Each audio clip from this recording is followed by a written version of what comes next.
Hey guys, how's everyone?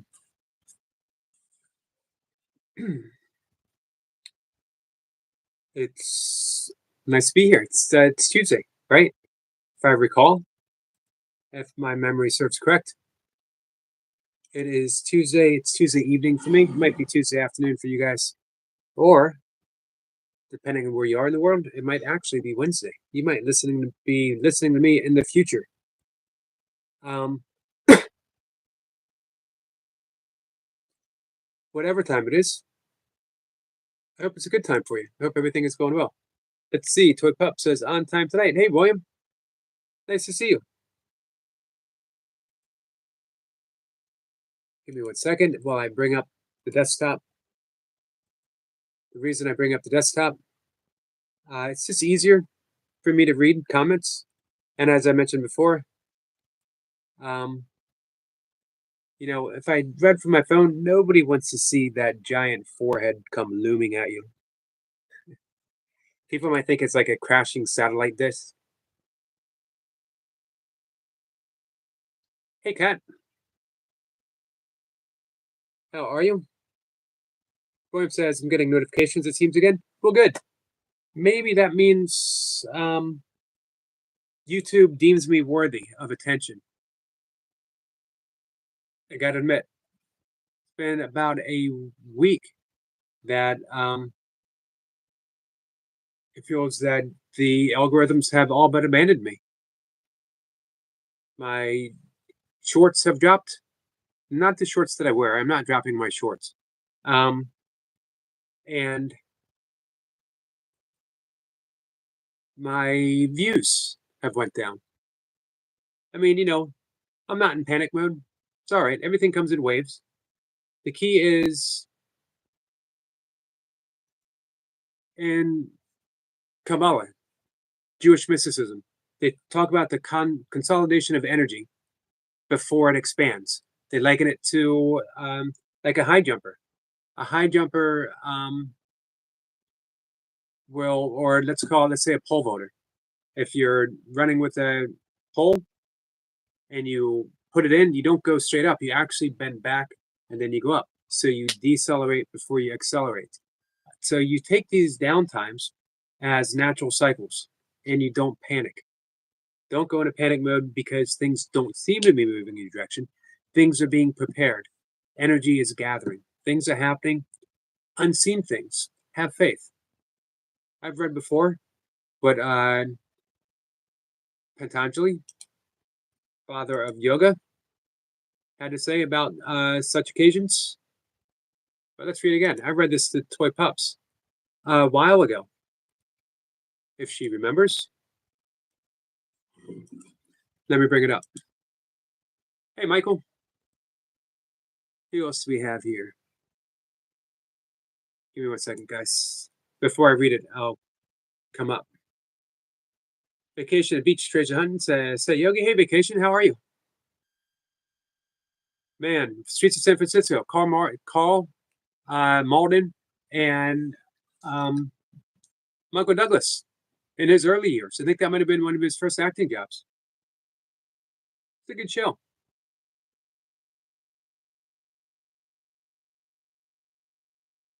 Don't make them like that anymore, do they? Cat says like waves, moon phases, and other things. Absolutely. Speaking of that, maybe I will demonstrate the moon piercing breath this evening if anyone is interested. T says, so everyone, hey T. Michael says, hey to Cat and Jack. That was a beautiful analogy, Cat. You have the soul of a poet. William says, yep. William and I are from the same era, although I believe, I don't remember how many years older than you I am, but a couple. How's everything going, William?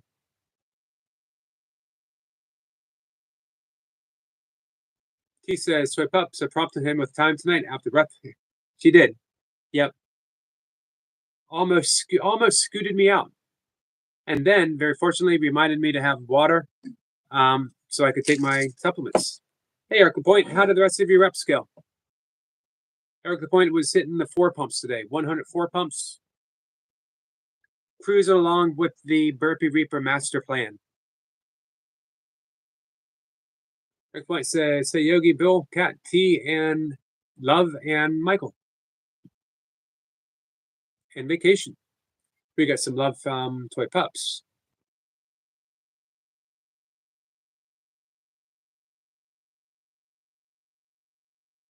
Big reps from Eric Lapointe. 104 pumps means 400 push-ups. I just saw a Facebook notification that had memories. Get more love from Toy Pups. T says Eric Lapointe. Today, 2 or 3 years ago. I don't remember. Let me check. I think it might have been 3 years ago. I did my very first Pelican Bay routine. And I did it in about 50 minutes. A little over 50. I think like 54 minutes. Back in my burpee days. My burpier days. It was 2022, so 3 years ago today. My friend Sam Thrussell. Some of you guys might know him or remember him. He was, what was his channel name? Thrussell Fitness. Man, perfect burpee form. He's mainly doing kettlebells now, as well. He did his proudest achievement in burpees. He did Pelican Bay in 40 minutes. Which is pretty awesome.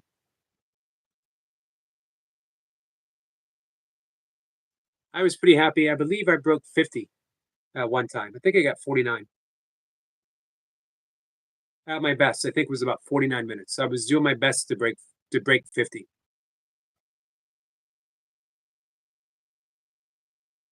Let's see. Michael says, Yogi, do you still have snow? 63 in my neck of the woods. We got up to high 40s today. We still have snow on the ground, but it's melting. Took me over an hour for the Pelican Bay. Yeah, it's a tough routine. But if you train specifically for it, let's see. Ray says, Dad, why did you leave me? You know exactly why I left you. Show some little appreciation there. That's not the first time someone's came in and said that. It's always funny.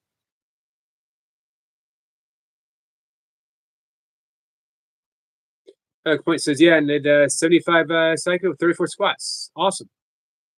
75 psychos. That's crazy. Eric's laughing.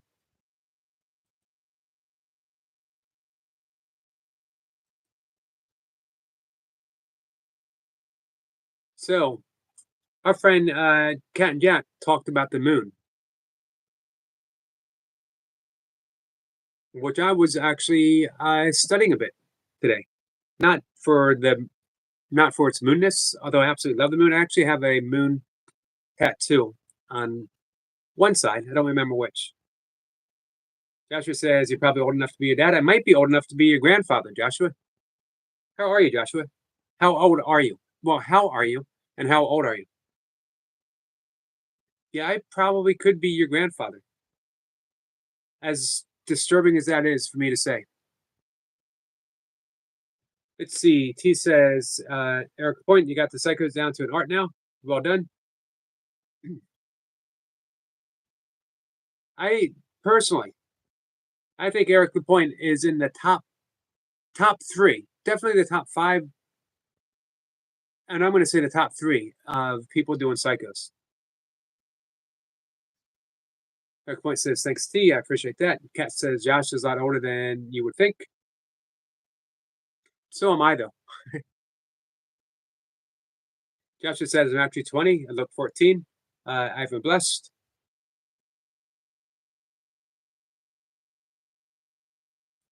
I'm actually 59 and I look 70. I'm not so blessed. Yep, I could be. I could have been your granddad.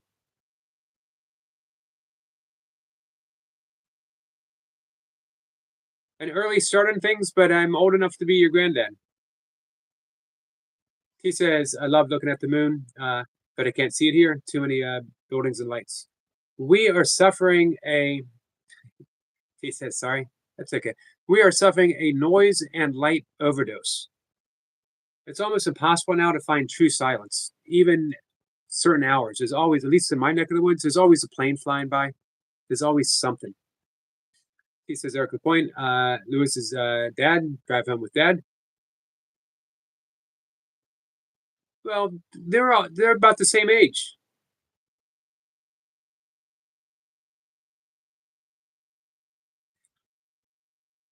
Vacation says going to listen in while working. Well, thank you, Vacation. I appreciate that. Toy Pups is laughing. Vacation says hit the like button, everyone, and show our yogi love. Thank you so much. Joshua says actually that would be my dad's age if he were alive.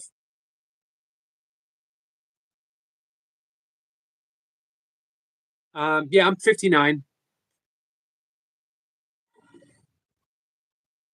Sorry about the loss of your father. Does not matter what age you are when you lose your father. Uh, it hurts. This was the third year anniversary of my father's death, but not a day goes by I don't think about it. Michael says, "Come to the country, Yogi." I wish. I'd love to move back up to Pennsylvania in the mountains, except for the winters.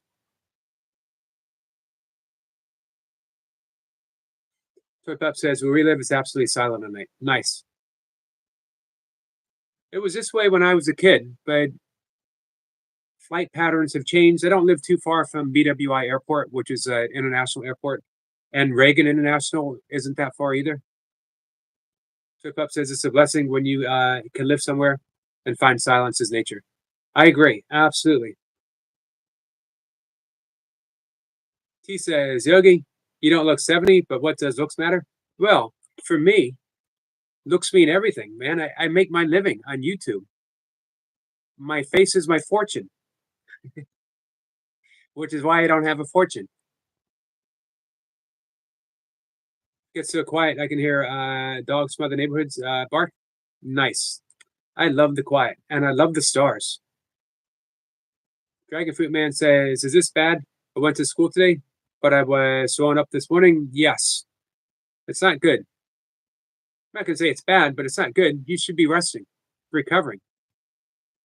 Toy Pup says, "We're sorry you lost your dad." Yes, thank you, Toy Pups. Absolutely. Hey, sweating and smiling. How are you, Joshua? What T said? We are sorry that you lost your dad. Toy Pup says, "Living in the country is amazing." Yeah, you know what? I was born in Pennsylvania. Uh, I lived some time as a teenager way back up in the mountains in Pennsylvania where there was nothing, one stoplight in the whole county. But I grew up in the house I'm in now. I grew up in this area. And it is a suburban planned city. But in my backyard, there was a farm just right across the street. It's no longer there. Um, it was a beautiful, beautiful area. It still is. I have miles of bike paths. Every nature short that you see is in a 2 mile radius of my house. We have deer, fox. We have an occasional bear wander through down from western PA. We have coyotes, um, all kinds of different birds from all over. But it's also been built up quite a bit. Not so much in the town itself, but the outskirts. Dragon Fruit Man says, "Who is Banana Man?" Banana Man is a longtime friend of our channel. Been a few months. You're not going to challenge him to a fruit duel, are you? It's not going to be the battle of the dragon fruit versus banana. He says, Yogi, I know what you mean about loss. Yeah,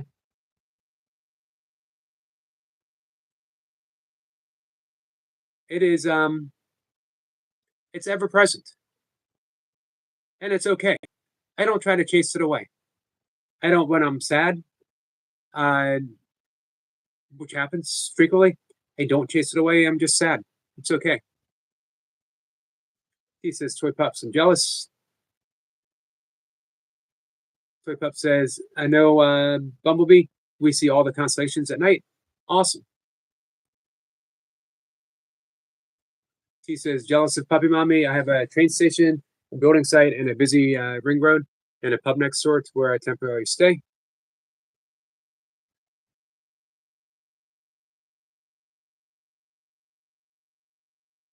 Oh, Dragon Fruit says, I am Banana Man. I changed my name. Well, I feel cheated. I feel betrayed. You and I, man, we had that Banana Man thing. We had that banana thing in common. You were the banana champion. I looked up to you. I admired you. Dragon Fruit's pretty good, though. He said, not fair. It stamps my foot. Hey, Sniper. Sniper says, I can sit out on a summer's night and listen to the hedgehogs crunching worms. It's that peaceful. I'm 2 miles from the nearest post box. Nice, Sniper.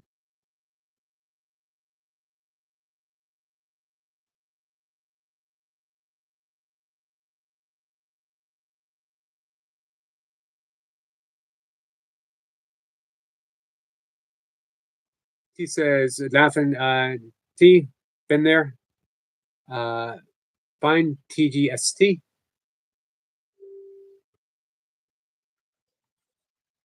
He says, swipe up, so it would make you laugh. Hey, King Bill, welcome back, my friend. Appreciate you coming in.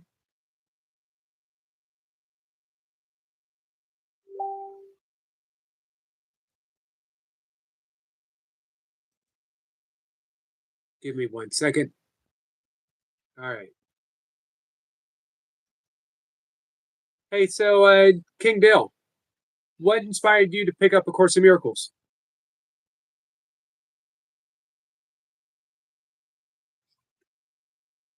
Let's see, Carol Hill, Carol Hal. That is a name I am not familiar with, but I just copied, and I'm gonna go place her in um,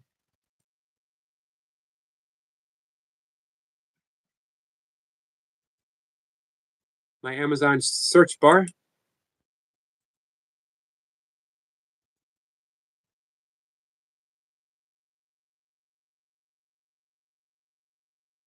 Oh, you know what? I did just see one of her books. I had considered her personal recollections of Bill Thetford. I have a strong affinity with Bill Thetford. Dragon fruit says, I'm a yellow dragon fruit. So you just abandoned bananas, man. You just gave up on them. Thanks for that suggestion, King Dale. Toy Pup says it's snowing in Canada. It's raining in the UK. It was nice today. It almost got to be about 50. He says, Yogi, you're missing messages. Yep, I went and checked. I do not know I speak English. What language do you speak? Well, I guess you can't answer that, can you? Dale says, if you heard of the 5 Tibetan exercises, I have. I got a video of me demonstrating them. Basically, 5 simple yoga type movements, which work the whole body. It's a very high energy or higher energy because it's done for repetitions. You start with 3, and there's a secret 6th chakra, but you have to be celibate. You have to be celibate, according to tradition, to practice the 6th one.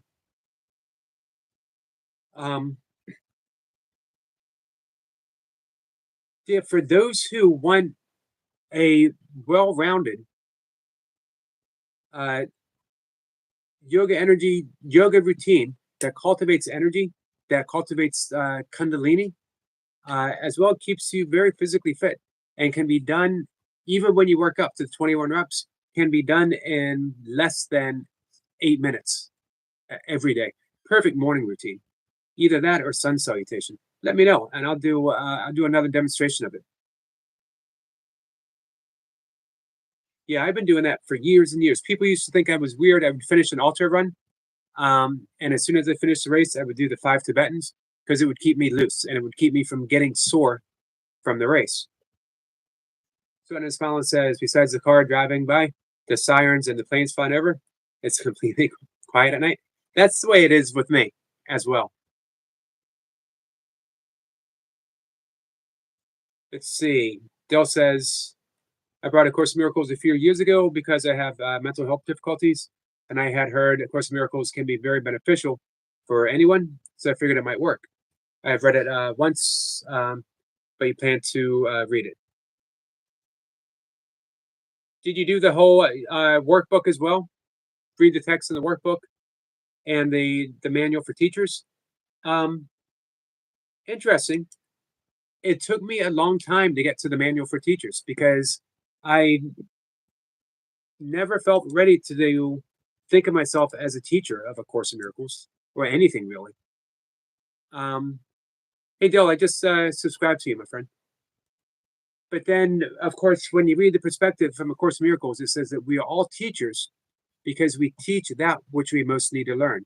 And that a teacher of God is anyone who declares himself so. It's when, in any moment, that you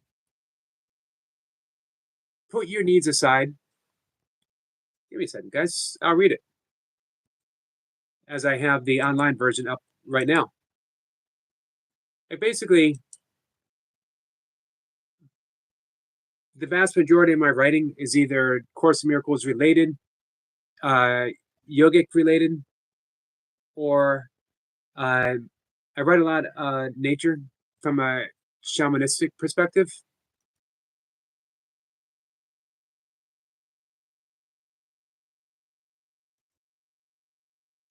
A teacher of God is anyone who chooses to be one. His qualifications, or her qualifications, consist solely in this. Somehow, somewhere, he has made a deliberate choice in which he did not see his interests as apart from someone else's. I love that. And I do my best. As I was thinking about changing my channel description, I was thinking about that. I am an imperfect teacher of A Course in Miracles. I am an imperfect student of A Course in Miracles. But guess what? We're supposed to be. Because that's how we get better.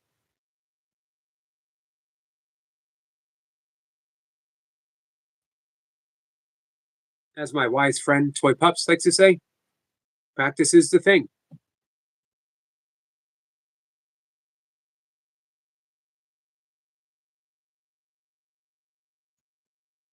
Oh, you plan it once, plan to read it again. Says, you're welcome, brother. Toy Pup says, King very deep. So have you found that as far as mental illness, that the course has been helpful?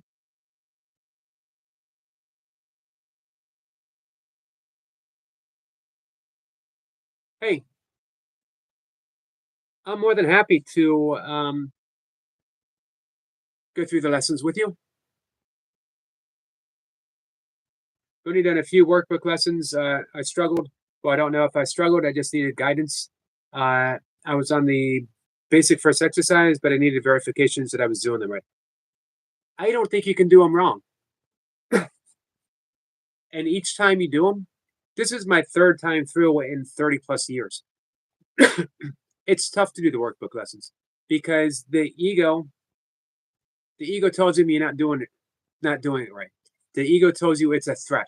The ego tells you that this is ridiculous because the course is asking you to not believe in the ego, not to eradicate it, but if you withdraw belief from the ego, it no longer has a prominent role in your life, which is so tremendously freeing. Obviously, I have an ego, and obviously it plays a very prominent role in my life, but I don't believe it. I don't believe that I am an ego because I've had some remarkable periods of absolute silence in which there was no ego. There was no voice narrating my life. Um, and it actually happens on a daily basis as I meditate. It happens when I do breath work. And sometimes, amazingly, it happens spontaneously, completely on its own, where I just sit in quiet.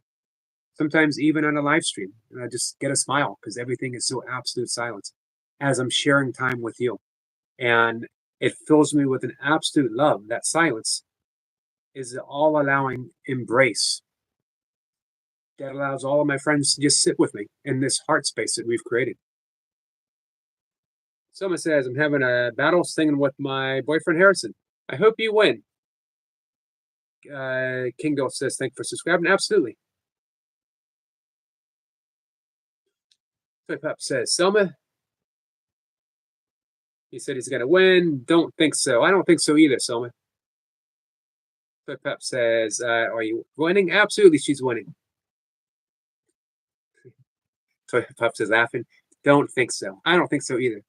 King Dale says, a quick question. If it's okay when one does one lesson, are you supposed to say them out verbally or saying them mentally? Saying them mentally will suffice.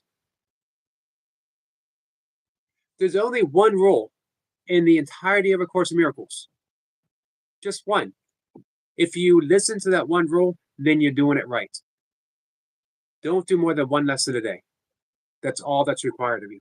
If you're more comfortable saying them mentally, say mentally. If it helps you, and you might find it different for every lesson. The more you start tuning into your heart space, the more you start turning. The entirety of the course is learning to turn everything over to the Holy Spirit. A lot of people get turned off by that expression because they take it as a religious expression. It isn't. Holy Spirit is our connection to Source. It's the voice, it's the quiet voice of our most holiest intuition that never leaves us, never steers us wrong. He says, Yogi, there's no such thing as perfect, so there's no such thing as imperfect. Yeah, I agree. Let's see. Oh, we got the amazing Joshua. I was wondering if I could recognize by the. I was looking on my phone. So, oh, Selma, you sing better, of course. 100%.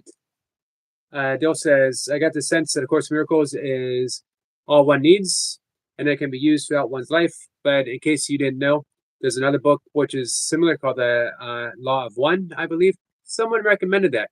There's also A Course in Love, which I have in the other room. Someone will be back, which is pretty cool. A Course in Love is a really good book, and some call it a companion book to A Course in Miracles. That A Course in Miracles is mental training, and A Course in Love is heart training. I don't know if I'd make that expression training, even though I train in everything. I agree with you. When I first picked up the book, when I first picked up the course, I knew that was all I needed. It didn't stop me from practicing yoga. I absolutely love every aspect of yoga. I consider myself a yogi, but I don't see a difference between A Course in Miracles and yoga. What's new, Joshua? Wonderboy says you're either perfect or you're not me. That's the way I think about it. If I'm not Runnerboy, then I can't be perfect. Selma will be back. Joshua says, Yogi, I have a friend on his way here. Awesome, Joshua, I appreciate that. Man, if I knew I was going to have guests, I would have combed my hair, maybe changed my shirt. Got a blueberry stain on my shirt. Sweating and smiling says, oh, and an occasional firework. Completely quiet at night. Depending on the time of year, we have some fireworks going on here too. What makes my neighbors, of all people, think that they are the ones qualified to have fireworks? I don't know. Joshua says he's helped with his channel and he works out. Happy to do anything that we can for him.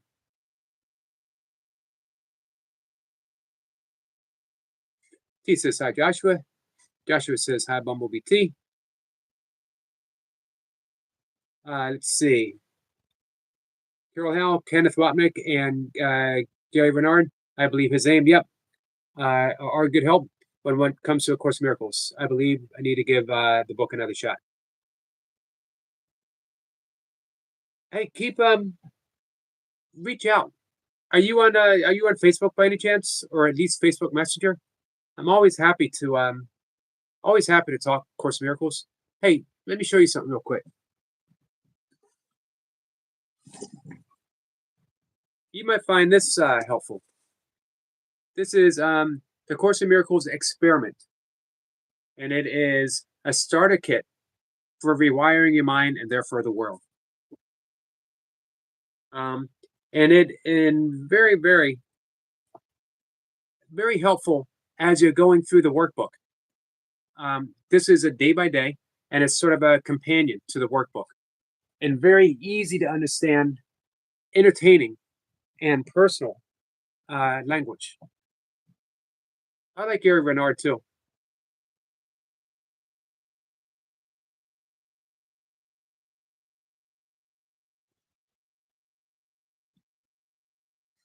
Kingo says, "What was the book? Don't forget to laugh." I haven't read that yet. I was just looking at it last night, thinking about buying it. But Bill Thetford was, as a person, was very shy. Not the type of person that you would think that would be involved in this. Very scientifically minded. I mean, he was the head of the Columbia University psychology department. But have you ever heard how he passed away? Yeah, I'm gonna have to get that book. Joshua says, "Thank you." He's in your channel. We will do everything we can for him. Hey, Stuart. Stuart is celebrating the last of his birthday. Had a big workout. He had some people sing to him. Del says, "Thanks for answering, brother.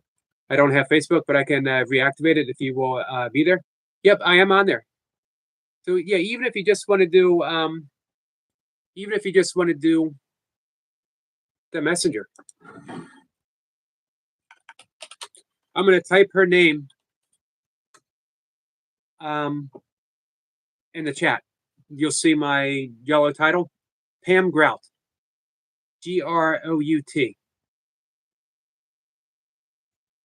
Joshua says it's almost dinner time. You know what else that means? Joshua says, "I hope he shows up." I hope so too.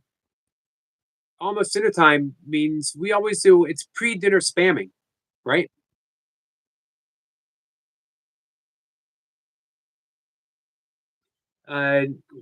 Del says, "I did hear how he passed away. I believe he went out the way he would want to." I agree. Hey, Robbie Blake. Robbie Blake says, "Hi, everyone." He is here. Welcome, Robbie. So here's the thing, Robbie. If you are friends with Joshua, a couple things are going to happen right away. One, I'm immediately subscribed to you, my friend. And two,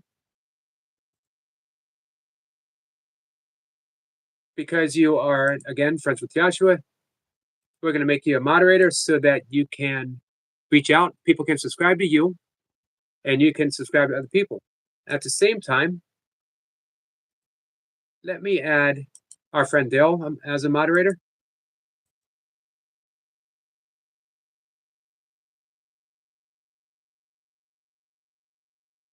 Let's face it, guys. Everyone should be a moderator here.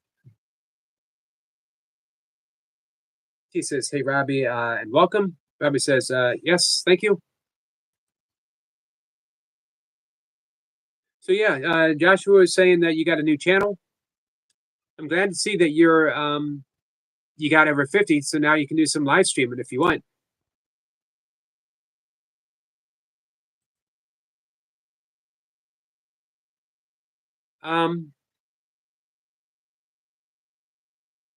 What what are you hoping for with your channel?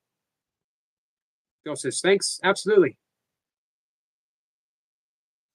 So Bill Thetford was one of the originators. The Course of Miracles wouldn't have come together without him. And Robbie says, yes, Eric, I am new to this YouTube Live. We got some great channels here, Robbie. And we got people doing a whole lot of collaborations in their workouts. So get to know everyone, subscribe to them, reach out. If you want to do a collab with someone, I bet you almost anyone would step up and want to do it with you. Great way of meeting more people. So one day when Bill Thetford was retired, he was staying with some friends, and he came into the kitchen and he danced a little jig, completely happy, carefree, which was unusual for him for those who knew him for a long time. And when they said, "What's up? It's a little early to be drinking," he said, "I'm completely free. I don't have a single grievance. Everything is forgiven." And he had never felt so free before. His friend was amazed. She had to go to the store and she said, "We'd like to go." And he said, "Yes, but I'll walk you there. I'll walk there. I'll meet you there and we'll drive back together." On the way, he died of a heart attack, completely free. That's the amazing thing. Let's see. Stuart says, "Robbie, hooks at you." There it is. I knew span time was coming up. Sweating and Smiling says, Robbie Blake has subscribed. Here it is, guys. Robbie Blake channel will grow. Robbie Blake channel will grow. Robbie Blake channel will grow. Robbie Blake channel will grow. Last one. This is a tough one. Robbie Blake channel will grow. It absolutely will. Dinner time now, guys. Thanks for the spam. Joshua. He says, Joshua, enjoy. Yeah, absolutely. I hope you have a good dinner.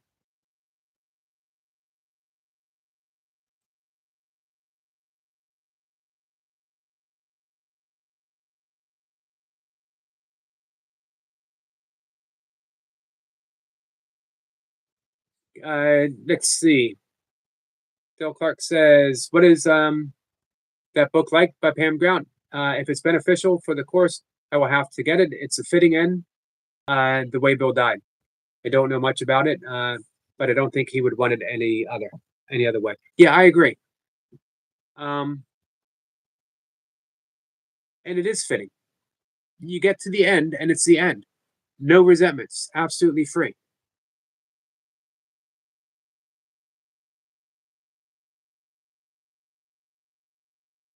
Let's see. Michael says, "Hey Joshua. Hey, so here's what it is. It corresponds exactly with the 365 lessons from A Course in Miracles, but she gives she puts the practice in very easy to understand language with personal anecdotes.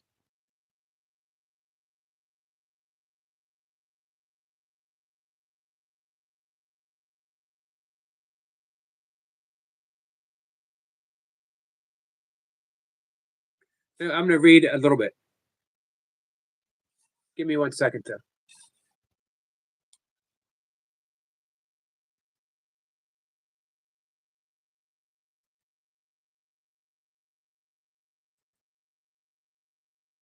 Lesson 21 from A Course in Miracles is forgiveness is the key to happiness, which it is. The language of the Course says, here's the answer to your search for peace. Here is the key to meaning in a world that seems to make no sense. Here's a way to safety and apparent danger that appear to threaten you at every turn and bring uncertainty to all your hopes of ever finding quietness and peace. Here are all questions answered. Here, the end of all uncertainty ensured at last. The unforgiving mind is full of fear and offers love no room for it to be itself. That's the language of the Course.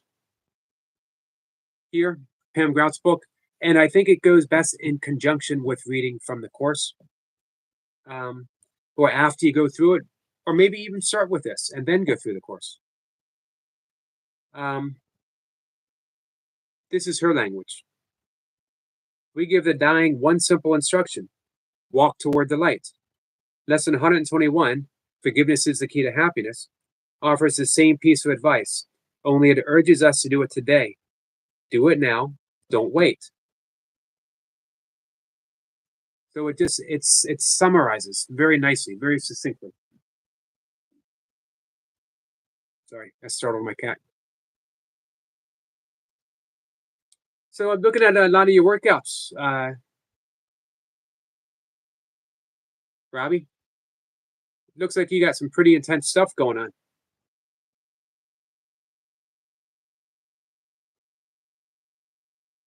If you want help with your channel, definitely ask our friend Love Our Toy Pups, who is a master teacher, all things YouTube, all things channel related, a font of information. And if you want like really detailed, make sure that you get a membership on her channel. Josh says, sorry, I meant Runaway because I started typing Robbie Blake first. Josh says, yes, Robbie Blake, I can go live.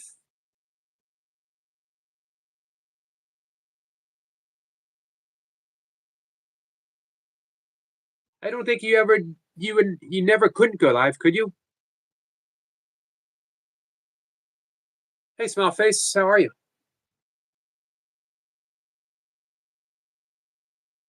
Yep, I'm live, my friend. Smile face says, no, Joshua, don't leave.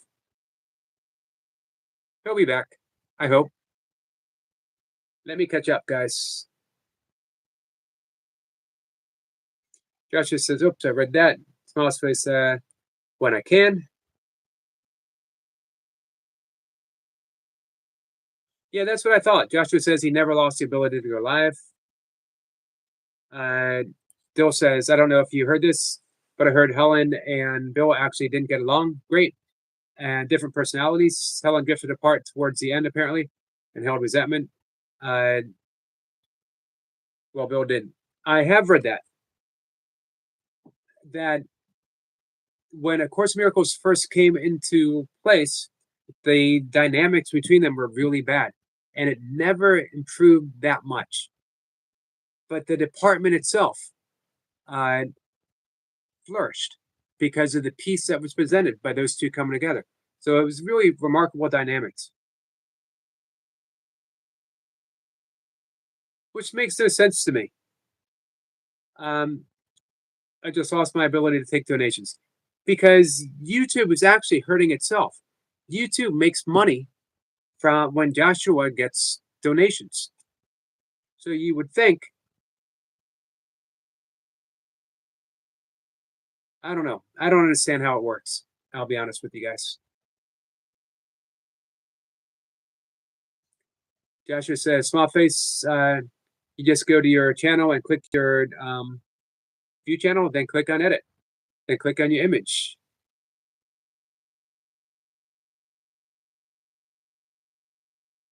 Small face says, so there's no resentment when you die? No, there could be a lot of resentment when you die. There will be as much resentment when you die as you hold in your heart throughout your life. So, what you want to do is now, don't wait. Let go of resentments now. This is why the Sufis and the Buddhists say, die before you die.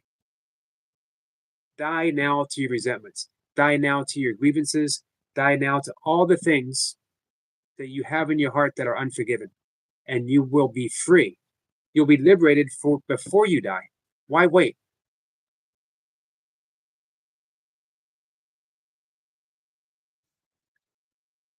Swafe says, okay, I'll look into it.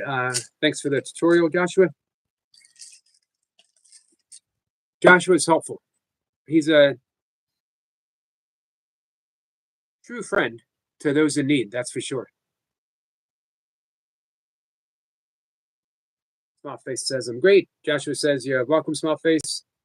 Smallface says, Joshua is amazing. Yeah, he absolutely is. Well, hence the name. His name isn't He's Just All Right, Joshua. Smallface says, I'm full of my commotions right now. Sounds real easy, but it sounds easy, but it's really hard and scary. Interesting. Uh, Dill says I'm not an expert on A Course in Miracles, and I'm new to it to an extent. But reading some of the main ideas made sense to me. That I already knew about them. For instance, it exists, but only as a concept.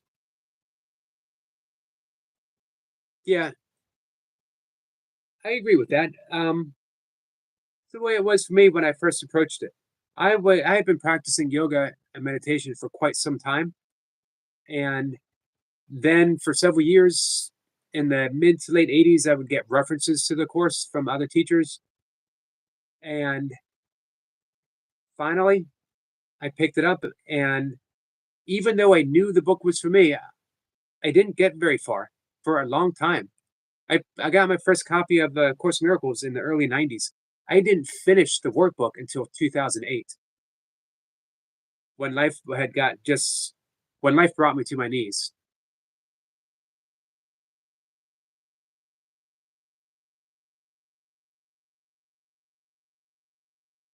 Mad face is actually giving me a mad face. That doesn't seem like a mad face. That seems more like um, I don't know, disgruntled, possibly even gassy. More of a gassy face. Looks like maybe you have an upset stomach. Dill says that the past exists if you don't think about it. That's one of my favorite lines. One of my favorite lines to actually bring up to people. I believe that's what the Course is saying about the concept of time. Yep, and concept is the key thing. A concept isn't an actuality.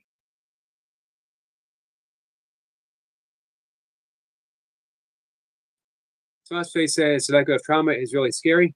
It's fear of losing yourself because your identity with some of the trauma, and it's scary because of the unknown. Absolutely, but guess what? You are the unknown. You are not the identity with the trauma or anything else. You are not who you think you are because who you are is without thought. You are the pure awareness of the thought itself, the witness, the observer.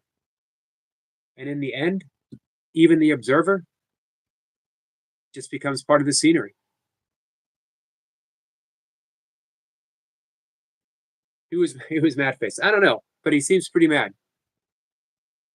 Probably something that I said.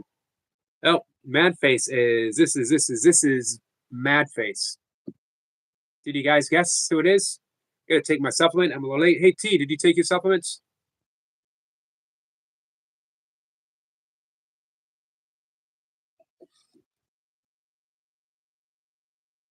Michael says, mad face, turn over the chat with emojis, please.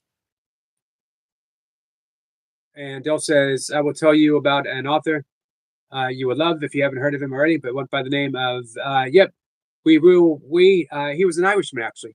But his real name was Terence Gray, I believe. Yep. Guess the rest. I got you. Small face says, no way. You didn't see that comment, small face? Hey, did I miss Nightmare?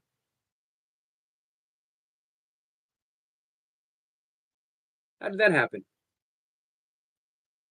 If I miss Nightmare, then I owe him a huge apology. Sorry, my friend.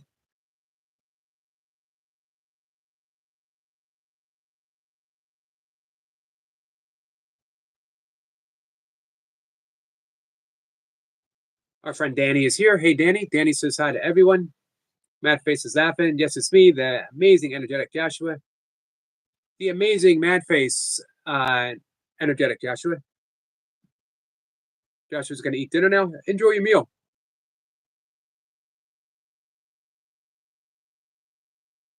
I'm not mad, but my mad face made y'all laugh. Definitely gave me something to talk about. I apologize that I called you gassy instead of mad. Small face is laughing. It says I'm dying. Mad face says, you guys never know what I will do next. This is true. Kat says, I heard about a course in miracles through a channeler. When I got the book in my hands, the first words I saw when I opened it were God and His Son. I immediately threw the book. Yep, that can turn a whole lot of people off. Surprisingly, I was still drawn in, even though I was raised a Catholic. I left Catholic Church behind.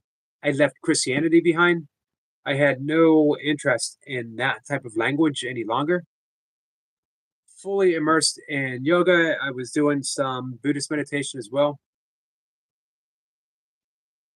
But then I learned a form of meditation, and I wrote about it recently, passage meditation, which focused on the prayer of St. Francis, which reawakened that mystical streak of Christianity.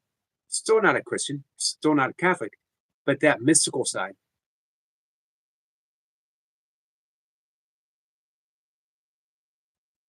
Let's see. Dill says, we gets the non-duality down, the best one really.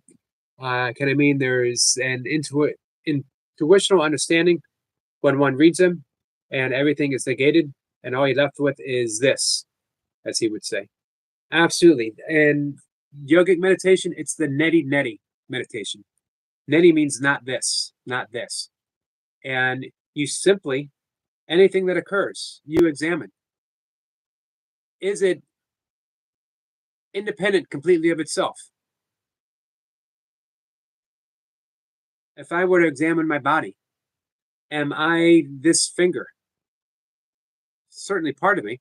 But if I were to lose the finger, do I still exist? So I have to say neti neti, not this, not this. I can do that with every part of my body.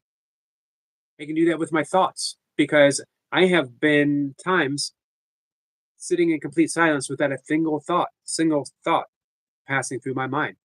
So I can't be my thoughts. I'm certainly not my job, as I don't really have one except for official YouTube talking guy. Um, Anything I think I am can be dismissed. Anything and everything. Until what? Mystery. Or, as Dill said, this. I like how Richard Bach calls it the isness. Madface says, it's okay, Yogi. Cat says, I had enough of God and His Son. Me and you both. So what changed it around, Cat?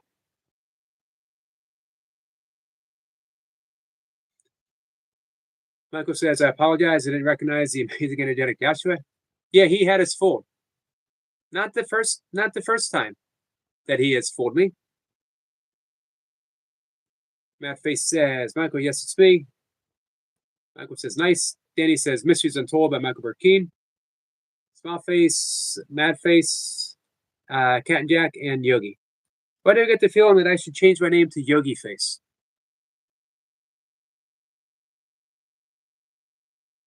Michael says, hey, Danny. Mad Face says, Danny, hello, and see y'all soon. Dill says, Arthur Schopenhauer also had some wisdom, and even though he said the world is suffering and it was better one was not born, does some of what he say resonate with you? Yes. He had a very Buddhist aspect to him. I think he needed to go a little bit farther. The world is suffering, but the world is an illusion. So suffering is an illusion. Certainly feels real though. An illusion. I like using the word dream a little bit better, or Maya, to use a Vedic, yogic, and Buddhist term. Doesn't deny that reality that within a dream that things don't hurt. Kat says, I reopened the book and started following David Hoffmeister. I like David Hoffmeister. I gained a new understanding. I have his book, Awakening Through the Course. And I like going to his live streams on occasion. Small Face is back. Welcome back, Small Face. You and Madface have inspired me. I am now officially going to change my title name to Yogi Face.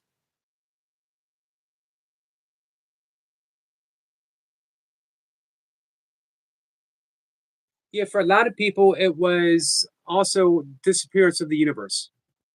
Um, Gary Renard, that a lot of people. It's my face. It's really, yeah, Yogi Face. It has a nice ring to it, doesn't it?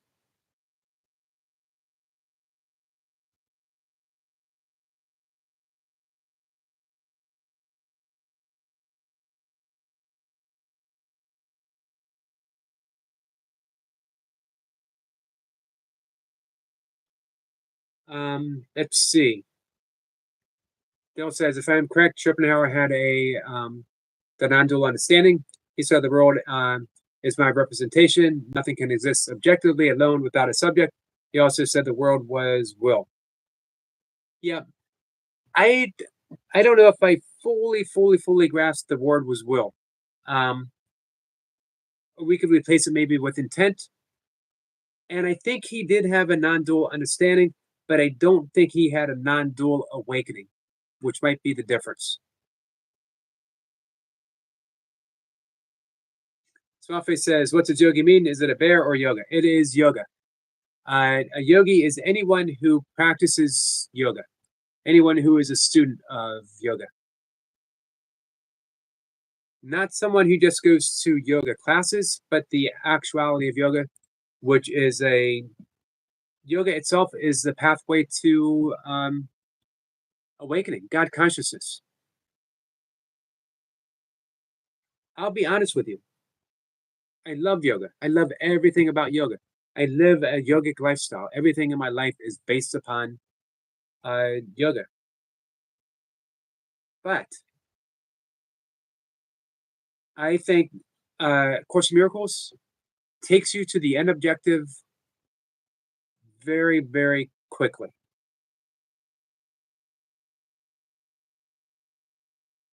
Small face gives a thumbs up to Danny. Danny waves a small face. Uh, Michael says sub to Josh's new channel. And Vacation says I'm still here, Yogi. Thank you, Vacation. I appreciate that. I always appreciate the people that hang in there with me for a bit.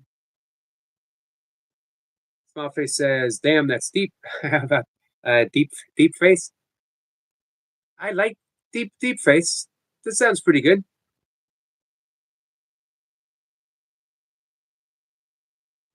Let's see. Dill says, what I like about Schopenhauer's work was the idea of the intelligible and empirical character, the character having no free will itself, but the believed wisdom of this can able one to transcend coming back. The illusion can be done with, he believed. Like he said, he read Buddhism and Hinduism. You know what? I like his thoughts on free will. However, I also like the thought that um, in the appearance of free will is just as good as having free will, even though there's no such thing as free will, if if that makes sense.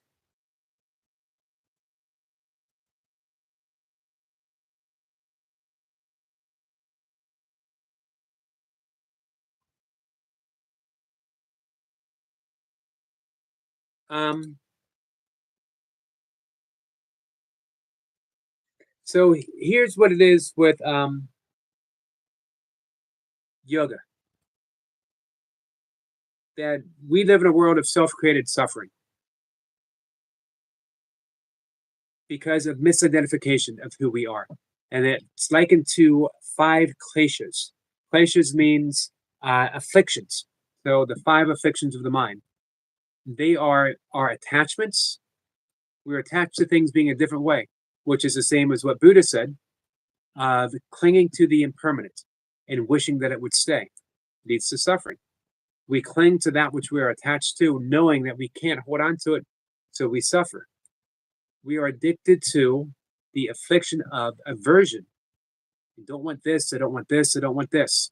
I want things to be this specific way, and I will be unhappy when my needs aren't met, or at least I will be mildly uncomfortable. Danny says Yogi. I think small face is Joshua. Absolutely. Absolutely. One of Schopenhauer's quotes is, you can will what you want, but you can't will what you will. I like that.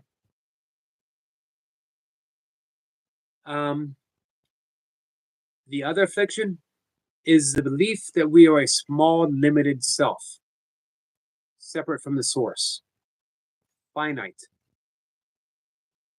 Breath face. I like that. Breath face. The fourth, we are afflicted by our fear of death. Because if we are small and limited, we'll eventually die. Seems highly unfair, doesn't it? And the fifth, no particular order here, is ignorance. We are ignorant of who we truly are. Not only that, we are ignorant that we are suffering from these afflictions and projecting them out into the world. So, yoga is the path of seeing through these afflictions to the reality of who we are. We do that by practicing the ethics that yoga puts in place, personal observances, breath work, pranayama, yoga asanas to calm the body so that the mind becomes still, and then withdrawal of the senses. Instead of always looking out, we spend some time looking within, and that leads to 3 stages of meditation.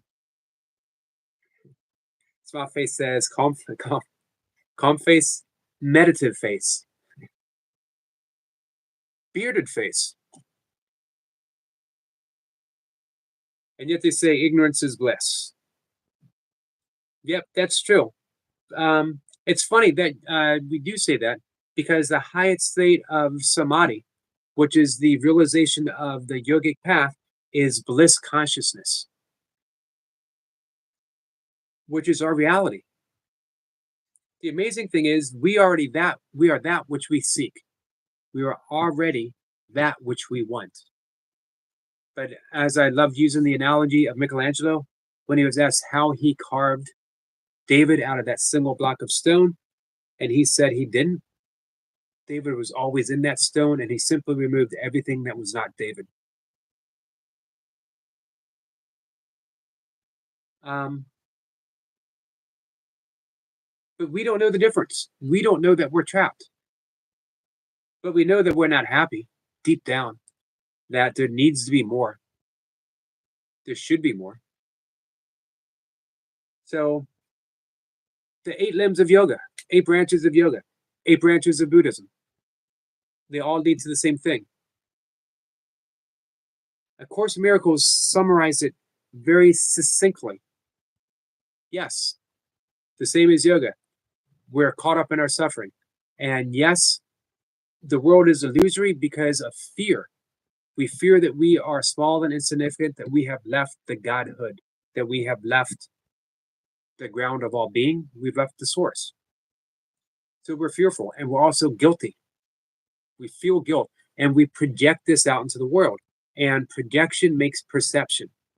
So we're living the experience of that which we projected, but it's not true. It's not real. Buddhism and yoga lay out that 8-fold path, how to get there. Course in Miracles says, forgive. Forgive. Transcend the ego through forgiveness. Because the ego itself never wants to forgive. But the heart, our heart connection, knows forgiveness. Duncan, my friend, I am definitely small and insignificant. You, Duncan Walsh? Duncan Walsh is one of the most significant people on my channel.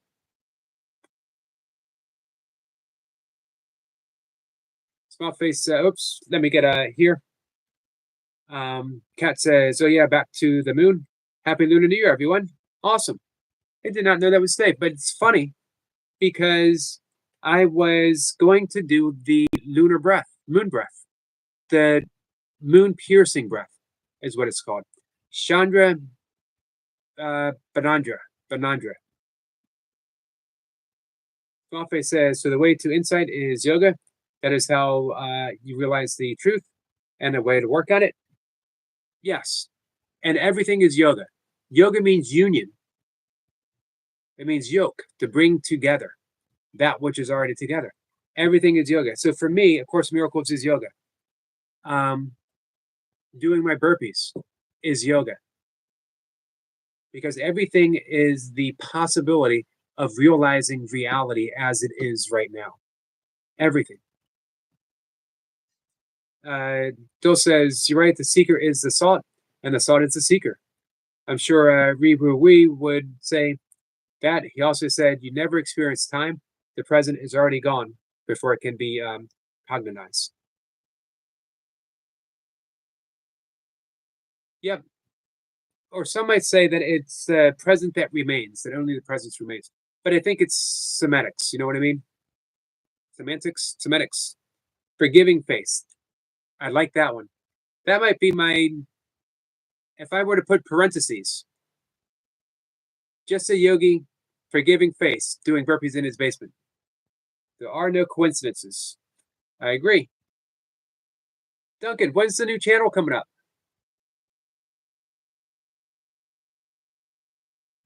Duncan says, what did you think of the film The Matrix when you first saw it in terms of reality perceptions?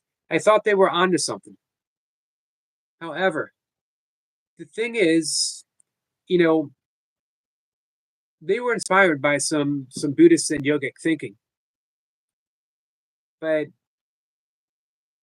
they also put a shelf on the matrix itself, uh, on the illusion. That you have the illusion, and then you have a shelf of reality. But the shelf would be part of the illusion itself. This is what's meant by turtles all the way down.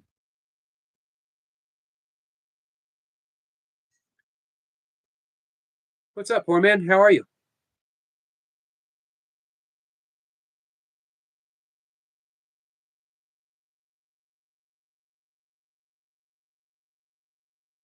I always like the movie Groundhog Day, that we are literally reliving the same thing over and over and over again. We just don't realize it. Bill Murray woke up in the movie and he saw that he was living, but he didn't know how to escape it. Dill says, can you speak about free will, brother, and the idea of causation? That's a heavy subject, and everyone loves to debate free will because everyone wants to assert, of course I have free will. Look, I chose to do this. Of course, neuroscience shows that by the time I got the urge to move my arm literally was already moving. It just doesn't register that way.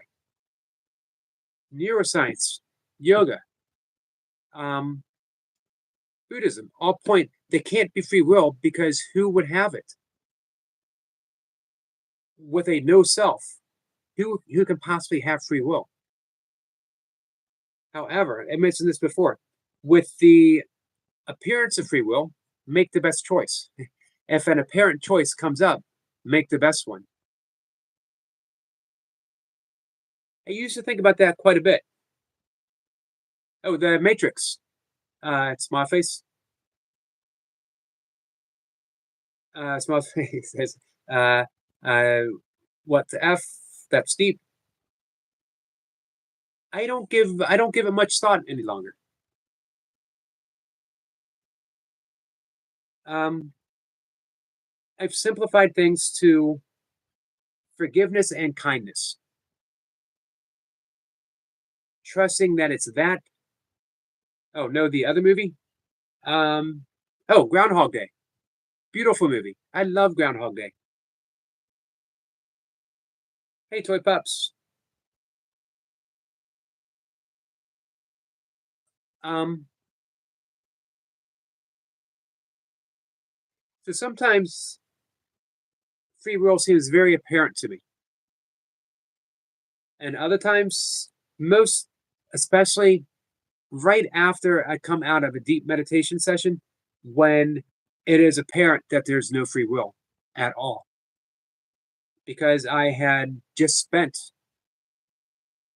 not I, there was there was an absence of I for an extended period of time, where the possibility of free will was completely non-existent. Groundhog. Let me write that in the chat for you, small face.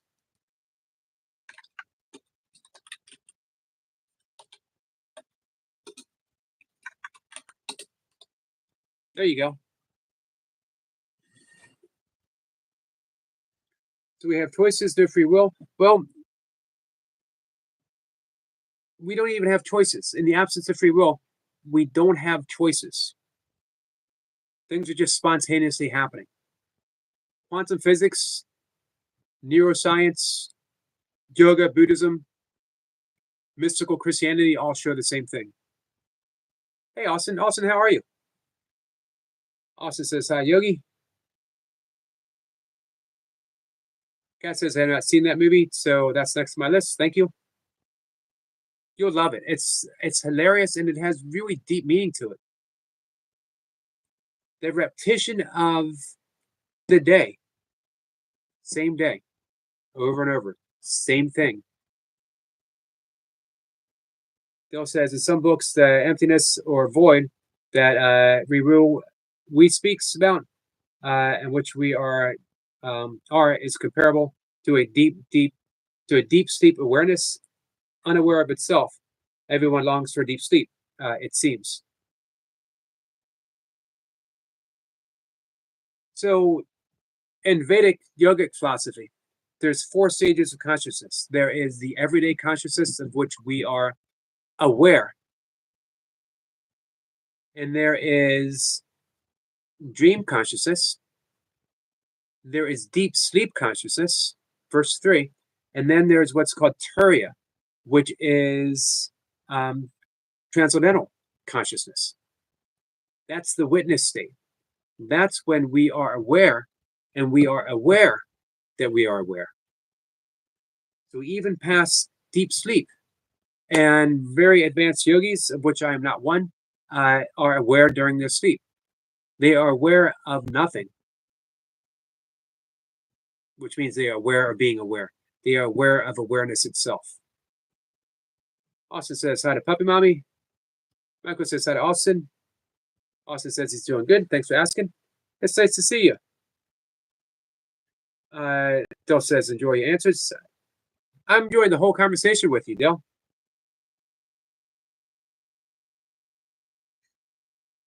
Let's see. Duncan says, do you like time travel movies? I do like time travel movies. Austin says hi to everyone. Sophie says, so when I'm walking and I see a path of my path, do I choose it, or am I doing what I meant to do? That's the interesting thing, and it can sort of drive you a little bit crazy to think about. There is no you to. The reason why there's no free will is because there is no you to actually choose who you are. The narrator in your head, those thoughts, the one that says, "I'm going to take a left," and then you argue and say, "Nope, you should take a right." Doesn't exist. What's up, Stuart? It's fiction. It does not exist. That's the voice of the ego, and the ego is an illusion. And you can see through the ego, and you can see through it rather easily with just a minimum time of actually meditating, or even a couple rounds of breath work when everything is quiet. And then that voice comes back. So, in the absence of a self, who could be making a choice? However, here's the tricky part. Spontaneously, a choice appears, and spontaneously, a choice is made. Who or what is making that choice? Pure awareness. Hey, Corby Kane, how are you? Stuart, I hope the rest of your birthday is going well. Duncan says, one of the best, if not the best, Terminator may be the best for me. Time travel movies, little known is Ethan Hawke film, Predestination. I haven't heard of that. Will must see. I'm going to look for that. I like Ethan Hawke. He's a good actor. Duncan says, if you like, I can send you a link to download it. I could probably get it on Amazon Prime, but I will remember that. Predestination. Thanks, Duncan. Smallface says, who am I arguing with? Well, that's the thing. Who ask yourself that?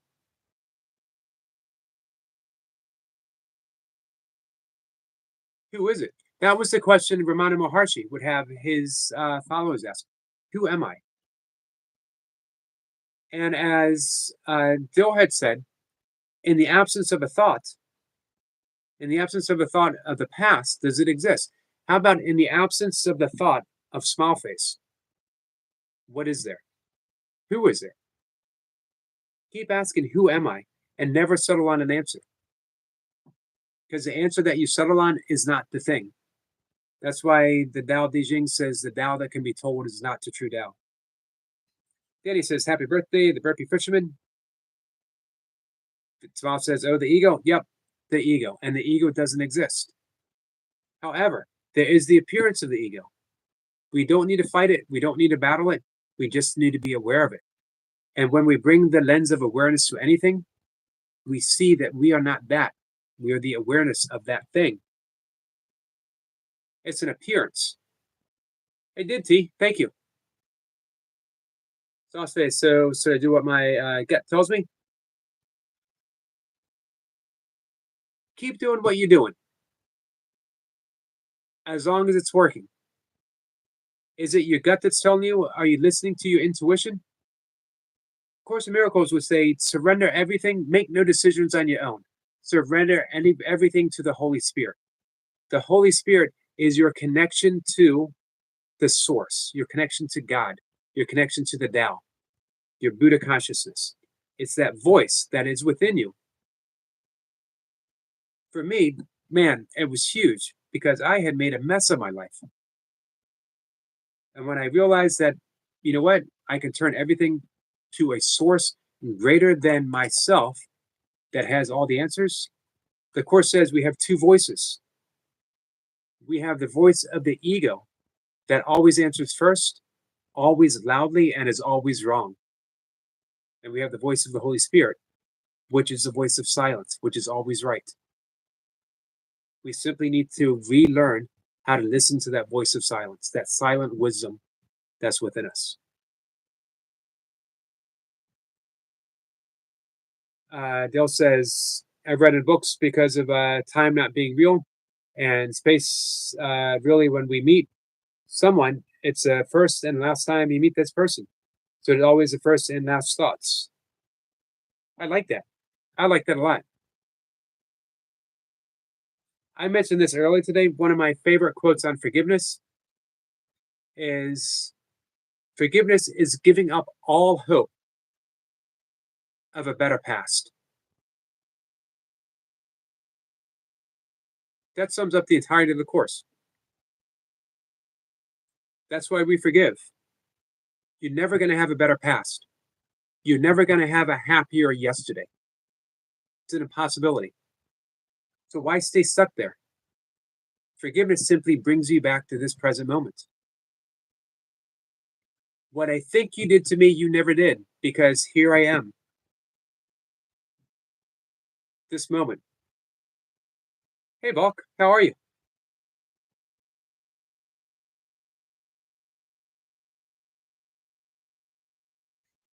Stuart says, thank you, Danny, my brother.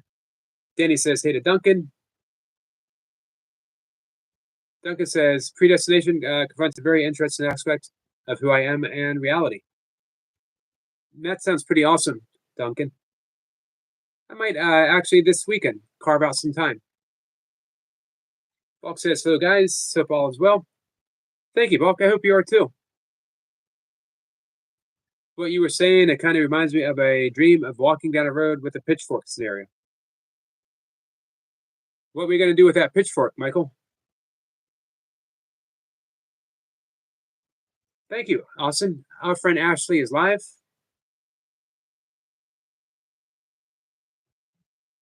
As is Brother Austin and Brother Riley. Some of my favorite people. Three of my favorite people. Let me just pop in and give a quick hi.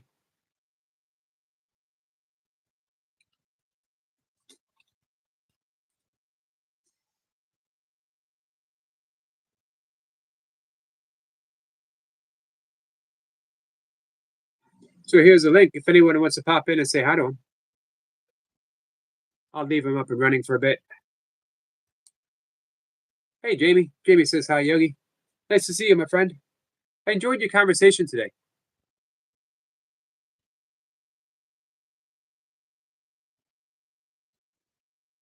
Danny's waving to the incredible Bulk. Bulk says, slow Danny mate. Also says, smile face, how you doing today? Oh, smile face says, there has been a day. Um, oh, 1 second. Because only you can choose your own destiny, so to speak. Gotcha. Smile face says, there's been a day when I'm in a crazy good state where I'm feeling amazing. Like that one day, one time after 3 hours of sparring and training, I felt like every move was absolutely pure and constant balance within. The flow state. Um, as Mihai, I can't pronounce his last name, it has every single vowel and consonant in it possible. Czechoslovakian. Uh, Mihai Shinsensensinaski is the best I'm going to be able to do. And he write quite a bit of that flow state. In Zen, they may call it a satori, an instant awakening, not lasting, but just that stretch of time when everything is just right. Everything is connected and flowing. Austin says, small face, how you doing today? Dale says, Re said, all that exists are conceptual images in mind. Everything is a conceptual image. Without your awareness, nothing exists objectively. Um, Object can never be a subject, and subject can never be an object. Thoughts on this? Yeah, basically, it's just a different language of the same thing that A Course in Miracles is saying, and that Buddhism says, as well as yoga.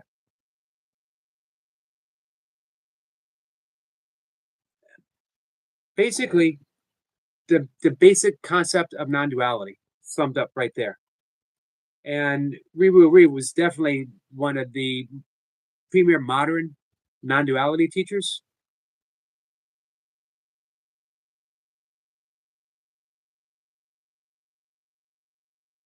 And of course, the Miracle says that all that exists is mind anyway. That's it. We are one mind with an idea of separation, but the idea is an illusion. As we have the creative power of the Creator itself, when we had that thought, what would it be like? Course calls it the tiny mad idea. But we had that tiny mad idea in which we forgot to laugh. What would it like to be separate? That one mind seemed to splinter into infinite pieces, of which we are one. But in reality, we are still asleep in God's mind. We're only dreaming that the world has split. To awaken is to come back to the realization that it never happened, that we are still dreaming. But we can awaken from the dream.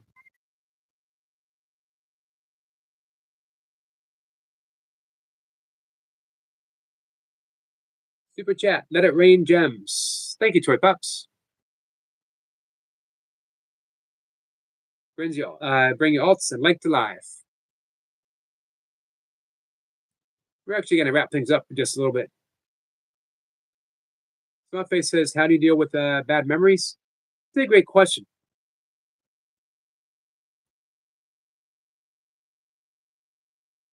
Duncan says, hey, Danny, how do you deal with bad memories?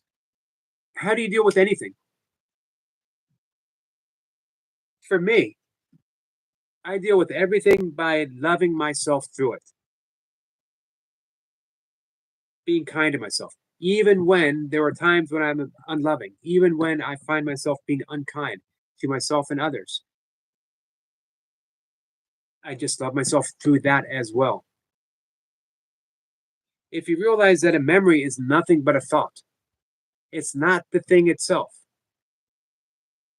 So basically, what you're saying is you're having a bad thought. Can you let that thought go? Do you have to hold on to that thought? A bad memory is holding on to the thought that we could have a better past.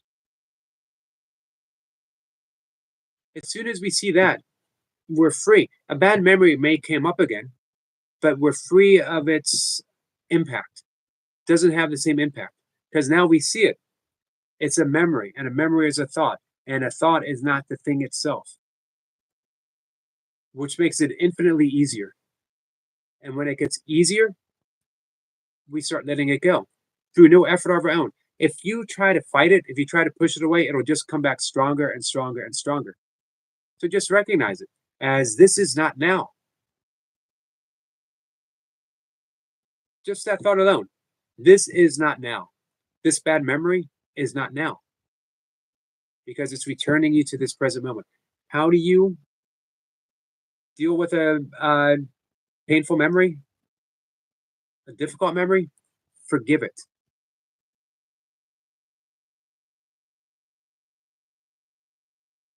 Smallface says, forgive and let go is what I, there you go. I wish I had read your answer before I said all that because he summed it up perfectly. Forgive and let go.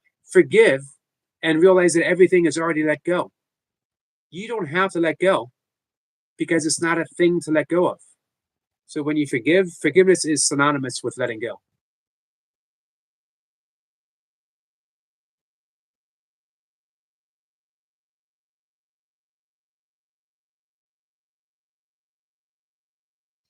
Let's see. Dill says, we will, trying to break it down more simply, would say time is interportally and space is spaceless. Can't have one without the other. So space and time are part of what we are. Thanks for the conversation, brother. Thank you, Clark. Dill, much appreciated. See, now, A Course in Miracles would say space and time is part of the illusion itself. I love the fact in cosmology, space and time were non existent until the universe needed it. And then it spontaneously appeared. Buffet says, oh, an illusion. Yep, a bad memory is an illusion. It's non existent.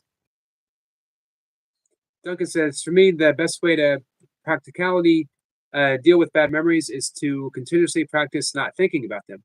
Just immediately change the subject in your mind, and they will pop up less and less. Nice. Nice technique, Duncan. Buffet says, so if I'm somewhere and it pops up, I first realize it's an illusion being played, and that will make my body calmer, and then accept it and own it. And you don't even have to accept it or own it. Because as soon as you bring that lens of awareness to it, when you wake up from a bad dream, it no longer exists. And you say, oh, that was a bad dream. And you go about your day. The effects might linger a little bit. You might think about it in the afternoon and you go, man, I'm really glad that was a dream. And you go about your day. A bad memory is nothing but a bad dream. It does not really exist.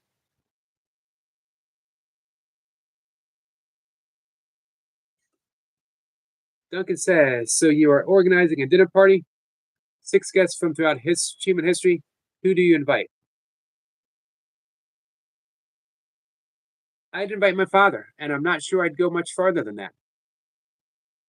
Um, but of course, my father would want to invite some guests.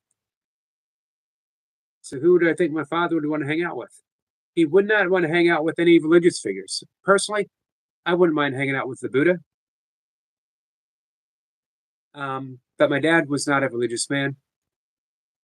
He loved history. He loved science. I think he would probably pick Abraham Lincoln. He might actually pick Roosevelt. He was a big admirer of FDR. Probably Charles Darwin he would pick. So that's 4. 2 more. Let me throw in another one for me. I would definitely hang out with the Buddha.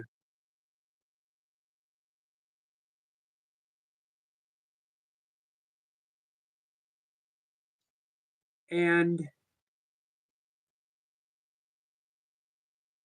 you know what? I think Einstein might actually be fun to hang out with. I love the fact that he was both scientifically practical and mystically uh, irresponsible in his thinking.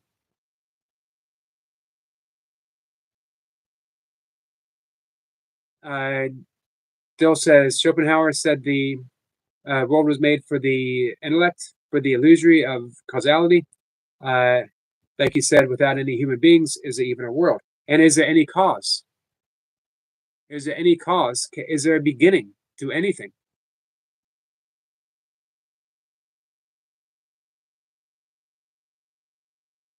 We really don't live in a world of cause and effect. We really live in a world of effect, effect, effect, effect. Everything has infinite causes. You can never trace one thing back to one cause, except for maybe the original breath of God, or maybe the splitting of the mind when we had that tiny mad idea of being separate from God. Um,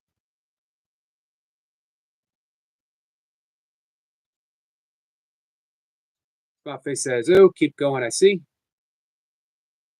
I'd invite Bruce Lee for the first human being a prince from Egypt and Hitler. That would be an interesting dinner conversation.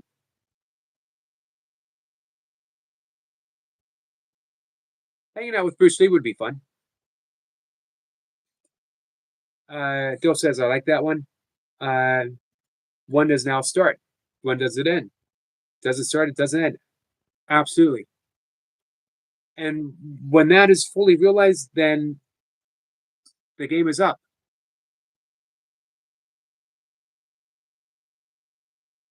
Danny says, Yogi, I agree with you. When we forgiveness, we forget what happened.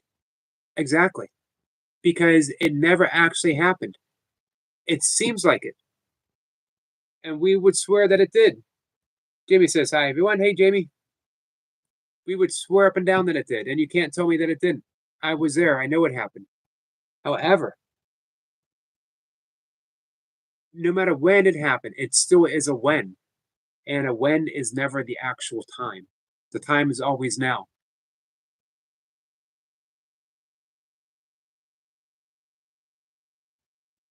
That is what some people would call quantum forgiveness. Traditional forgiveness, or what we could call causal forgiveness, is I forgive you because of this. I will forgive you because I'm ready. I will forgive you because I want to feel better. I forgive you because you've suffered long enough, or I won't forgive you because you haven't suffered enough. All conditional. Real and true freeing forgiveness is unconditional. I forgive you because I've recognized in this present moment nothing has occurred. Nothing has occurred between us because, for one, there is no us. And there's no this happened then because there is no then. It's always taken that quantum leap back to the present moment where we never left at all. Let's see. Small Face says, gotta go. Sleep. It's late. See you tomorrow. Take care. Small Face, I appreciate you hanging out and the conversation. Love and peace. Love and peace to you. Guys, I think I'll wrap it up too.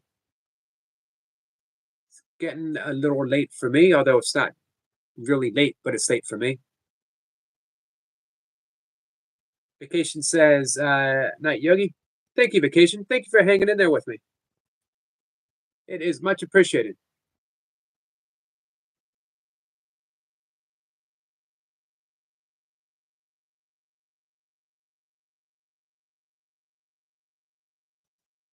Um, I'll be back tomorrow. Be doing the 5 a.m. reading. Dale says, thanks for the chat. Thank you. Man, much appreciated. Hey, Danny, you're a very insightful person. You know, you got some deep insight into forgiveness as well as kindness. And I love the fact that you put it into practice on every live stream that I see you on. You are the kindest person in every single live stream that I ever come on. Dill says, good night, Yogi. Good night, Dill. Thank you again. And Burpee Fisherman says, wait a minute. Burpee Support says, hashtag fishy.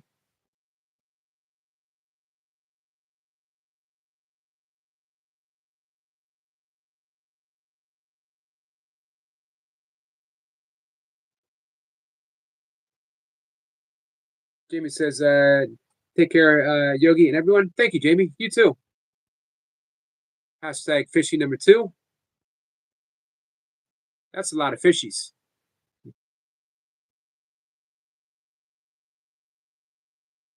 Thanks, Stuart. Much appreciated.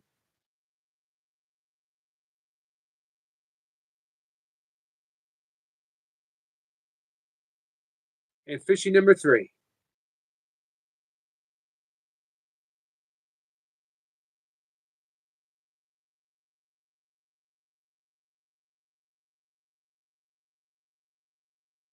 Thank you, my friend. Always appreciate that extra support. Fishy number 4. Even better.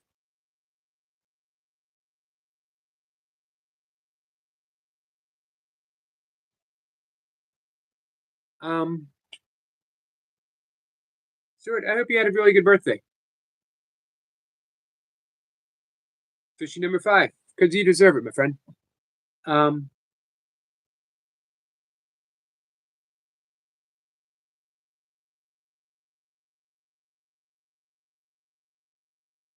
it's a big year, big birthday for you. It's almost like your birthday was a little while back, um, as far as being reborn in something other, something different. We got a fishy number 6. Thank you, my friend. All right, Stuart, I'm going to wrap it up. I got to get some sleep. I got a few more things to do before I get to sleep. And fishy number 7. Thanks. Um, it was a great conversation, guys. Very much appreciated it. Duncan, thank you for hanging out with me. Again, Stuart, I hope you had a wonderful birthday. Fishy number 7. Jamie, appreciate you coming in. We got Jessica doing burpees in the basement. Says move fishy number 8. Vacation. Thank you again for hanging out. Smile face and Dill. Thank you guys. Thank all of you guys. Michael, always fun to hang out with you. The amazing Joshua. We met his friend Robbie, and Toy Pups was in. Selma popped in to say hi. Austin Garrett spent some time with us. The incredible Bulk. Always nice when you stop by. A couple of new friends. Corby Kane was here. Cat and Jack.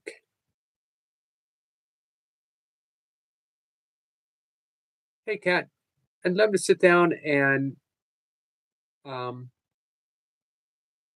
have you pop on the live stream and talk even just for a little bit. You and I on the Course of Miracles. Matt Face is still here. Thank you, Matt Face. Stuart says, thank you for the birthday wishes, Yogi. Thank you. Absolutely. Stuart, as I said, for me, it feels like your birthday has happened when you had that epiphany of yours. You became someone new. And today is just that confirmation that you are not the Stuart that you were. Reborn into something other, something deeper, something more calm, understanding, and loving. Matt Face says, you're welcome. Always appreciate you hanging out with us, Joshua. Guys, Matt Face is mad. Namaste, my friends. Take care.